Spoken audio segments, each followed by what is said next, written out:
നമസ്കാരം, പ്രവാസി മലയാളിയിലേക്ക് സ്വാഗതം. എല്ലാ വിദേശ സർക്കാരുമായി സംസാരിച്ചു. അവരുടെ പൗരന്മാരെ കൊണ്ടുപോകുന്നതിന് യാതൊരു പ്രശ്നവുമില്ല. ഇവിടെ നിന്ന് പോകുന്നതിന് മുമ്പ് കോവിഡ് പരിശോധന കൃത്യമായി നടത്തും. പോസിറ്റീവായി ഫലം കാണുന്നവരെ UAE-യിൽ തന്നെ നിർത്തി ബാക്കി ആവശ്യമായ ചികിത്സ നൽകും. മറ്റുള്ളവർക്ക് സ്വദേശത്തേക്ക് പോകാം. പ്രവാസികൾക്ക് ഏറെ ആശ്വാസം നൽകുന്ന ഒരു വാർത്ത തന്നെയാണിതെന്ന് കരുതുന്നു. എന്തായാലും ആ വാർത്തയിലേക്ക്.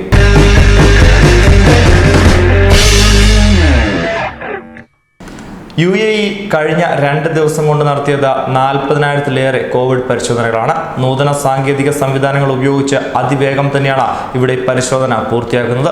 വാഹനങ്ങളിലിരുന്ന് വെറും 5 മിനിറ്റ് കൊണ്ട് പരിശോധന നടത്തി മടങ്ങാവുന്ന ഡ്രൈവ് ത്രൂ കേന്ദ്രങ്ങളും സജ്ജമാക്കിയിട്ടുണ്ട് UAE.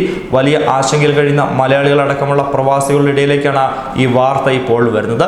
COVID-19 രോഗികളല്ലാത്ത ഇന്ത്യക്കാരെ നാട്ടിലെത്തിക്കാമെന്ന് UAE അംബാസഡർ മുഹമ്മദ് അൽ ഖന്ന വ്യക്തമാക്കിയിരിക്കുന്നു. എമിറേറ്റ്സ് വിമാനങ്ങൾ ഇതിനായി ഉപയോഗിക്കാമെന്നും അദ്ദേഹം വ്യക്തമാക്കി. ഗൾഫ് രാജ്യങ്ങളിൽ തൊഴിൽ ചെയ്യുന്ന പ്രവാസികളെ നാട്ടിലെത്തിക്കുവാൻ സൗകര്യം ഒരുക്കണമെന്നാവശ്യപ്പെട്ട് മുഖ്യമന്ത്രി പിണറായി വിജയൻ പ്രധാനമന്ത്രിക്ക് കത്തയച്ചിരുന്നു. ഇതിന് പിന്നാലെയാണ് ഈ സഹായ വാഗ്ദാനം എന്നുള്ളതാണ് ശ്രദ്ധേയം. എല്ലാ വിദേശ സർക്കാരുമായി സംസാരിച്ചു കഴിഞ്ഞു. അവരുടെ പൗരന്മാരെ കൊണ്ടുപോകുന്നതിന് യാതൊരു പ്രശ്നവുമില്ല. ഇവിടെ നിന്ന് പോകുന്നതിന് മുമ്പ് കോവിഡ് പരിശോധന നടത്തിയിരിക്കും. പോസിറ്റീവായി ഫലം വരുന്നവരെ UAE-യിൽ തന്നെ നിർത്തി ആവശ്യമായ ചികിത്സ നൽകും. മറ്റുള്ളവർക്ക് സ്വദേശത്തേക്ക് പോകാമെന്നാണ് അദ്ദേഹം പറഞ്ഞത്. ഇതുമായി ബന്ധപ്പെട്ട എല്ലാ എംബസികൾക്കും വിവരം നൽകിയിട്ടുണ്ടെന്നും അദ്ദേഹം വ്യക്തമാക്കി. ഇത്തരത്തിൽ പോകുവാൻ താല്പര്യമുള്ളവർക്ക് ആവശ്യമായ ടെസ്റ്റുകൾ UAE നടത്തി കൊടുക്കും. മികച്ച ടെസ്റ്റിംഗ് സെന്ററുകളാണ് ഇവിടെ ഉള്ളത്. 5 ലക്ഷത്തിലധികം ആളുകൾ ഇതുവരെ കോവിഡ് ടെസ്റ്റ് നടത്തുകയും ചെയ്തു. പോകുവാൻ ആഗ്രഹിക്കുന്നവർക്ക് ഞങ്ങളുടെ എല്ലാ സംവിധാനങ്ങളും പ്രവർത്തിപ്പിക്കും. അതത് സർക്കാരുകളുടെ അഭ്യർത്ഥന മാനിച്ച ടെസ്റ്റുകളും ആവശ്യമായ യാത്രാ സൗകര്യങ്ങളും നൽകുമെന്നും മുഹമ്മദ് അൽ ഖന്ന വ്യക്തമാക്കി. GCC രാജ്യങ്ങളിൽ കുടുങ്ങിക്കിടക്കുന്ന ഇന്ത്യക്കാരെ മടക്കി കൊണ്ടുവരുന്നതിനുള്ള നടപടികൾ സ്വീകരിക്കുവാൻ കേന്ദ്ര സർക്കാരിനോട് നിർദ്ദേശിക്കണമെന്നാവശ്യപ്പെട്ട് MK രാഘവൻ MP സുപ്രീം കോടതിയിൽ റിട്ട് ഹർജി ഫയൽ ചെയ്തിരുന്നു. ഇന്ത്യയിലേക്ക് അടിയന്തരമായി മടക്കി കൊണ്ടുവരേണ്ടവരുടെ പട്ടിക തയ്യാറാക്കൽ പ്രത്യേക സംഘത്തെ രൂപീകരിക്കുവാൻ കേന്ദ്ര സർക്കാരിനോട് നിർദ്ദേശിക്കണമെന്നും ഹർജി ആവശ്യപ്പെട്ടിട്ടുണ്ട്.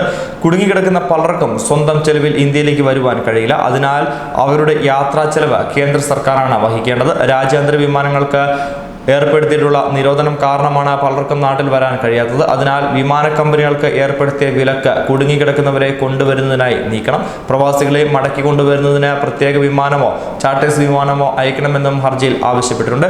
ഗൾഫിലെ ലേബർ ക്യാമ്പുകളിലെ സ്ഥിതി അതിദയനീയമായി തന്നെ തുടരുകയാണ്. കോവിഡ് ബാധിതരോടൊപ്പം ജീവിക്കേണ്ടി വരുന്ന സാഹചര്യത്തിലാണ് പല പ്രവാസികളും എന്നുള്ളതാണ് സത്യാവസ്ഥ.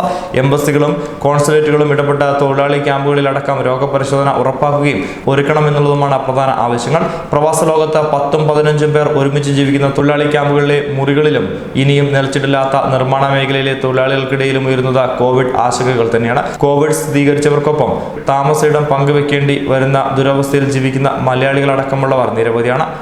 അതത് രാജ്യങ്ങളിലെ ഭരണകൂടത്തിന്റെ സഹകരണത്തോടുകൂടി ക്വാറന്റൈൻ സംവിധാനം ഒരുക്കുന്നതിനും തൊഴിലാളി ക്യാമ്പുകളിൽ ആരോഗ്യ പരിശോധന ഉറപ്പാക്കുന്നതിനും എംബസിയും കോൺസുലേറ്റുകളും ഇടപെടണമെന്നുള്ളതും മറ്റൊരു വസ്തുതയാണ്. വരും ദിവസങ്ങളിൽ ഉണ്ടായേക്കാവുന്ന ആശങ്കപ്പെടുത്തുന്ന ദുരിതം ഒഴിവാക്കുവാൻ അത്യാവശ്യ ഇടപെടലുകളാണ് നയതന്ത്ര കാര്യങ്ങളുടെ ഭാഗത്തുനിന്ന് ഉണ്ടാകേണ്ടത്. ന്യൂസ് ഡെസ്ക് പ്രവാസി മലയാളി.